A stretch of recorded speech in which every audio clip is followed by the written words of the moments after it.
She chose to start a family with Kate, while Jack wondered why he couldn't showcase his talents elsewhere. That night, Jack lay in bed. He accidentally saw a new story. His $120 billion deal was taken. He wasn't just a builder. I am a builder, he thought, but Kate came in, turned off the TV, and played music. The kids asleep.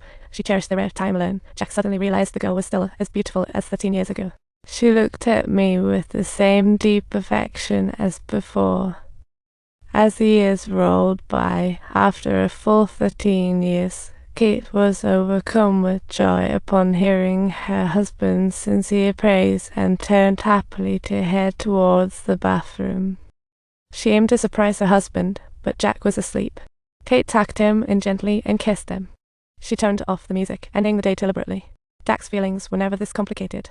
While shopping, she wore a stylish suit, looking perfect, yet Kate didn't know she dressed like this daily in that world.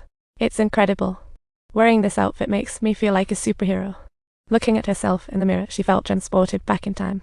She wanted to buy the outfit, but her wife glanced at the price and said, $2,400. What's going on in your head?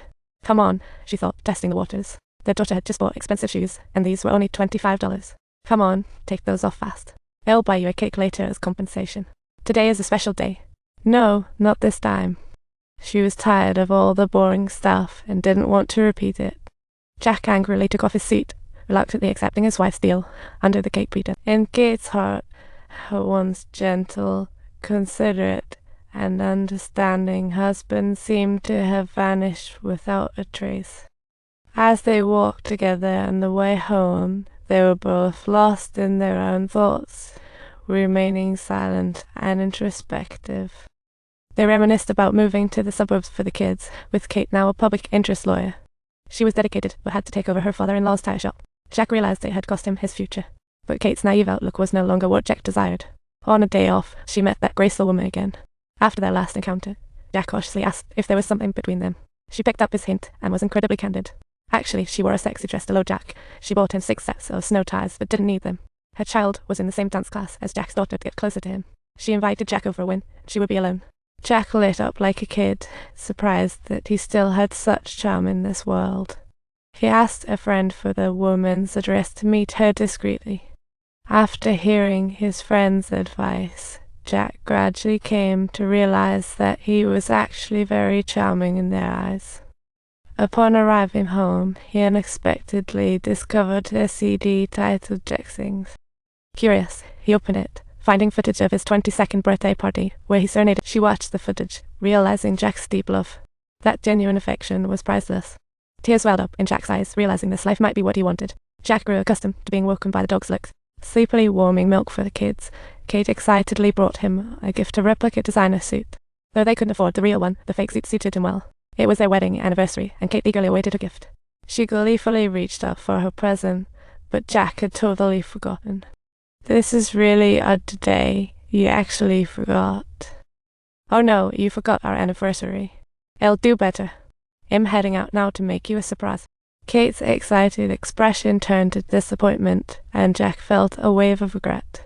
An idea struck her: take her into the city to shop. Jack often came here. Without glancing at the menu, she started ordering. I'll take the sesame suit and the seafood sesame, and some flower essence and sesame sauce. She kept urging Jack to try the food. However, she hadn't fully forgiven Jack. Jack missed the past, but felt fine now. She just felt confused. Kate reassured him that everyone has their moments, but you always seem so sure. I ask you, what would my life be like if I didn't marry? I realized I cut so many things out. You and the children are indeed all good things. Could you elaborate on what you are so sure of? I want to dance here more than you do. She invited Kate to dance with her. In this non-dance floor restaurant, their romantic actions caught everyone's eyes. She booked a room to enjoy their intimate time together. Kate finally forgave Jack. She realized, oh my gosh, all of this. I never stopped loving you. She began to enjoy this frequent living. The sound of her daughter's joyful violin became even more beautiful, and she no longer scrutinized the cheap clothes in her closet. Before work, she embraced her partner's passionate kisses. But in the store, she noticed another world where a finance company owner's tire had. Seizing the chance, she approached him about the $120 billion merger, which could rise to $130 billion under his management. With her financial knowledge, she secured a business card from the boss, an opportunity to reach the top again. She was willing to start from the bottom. Give me a chance, Peter.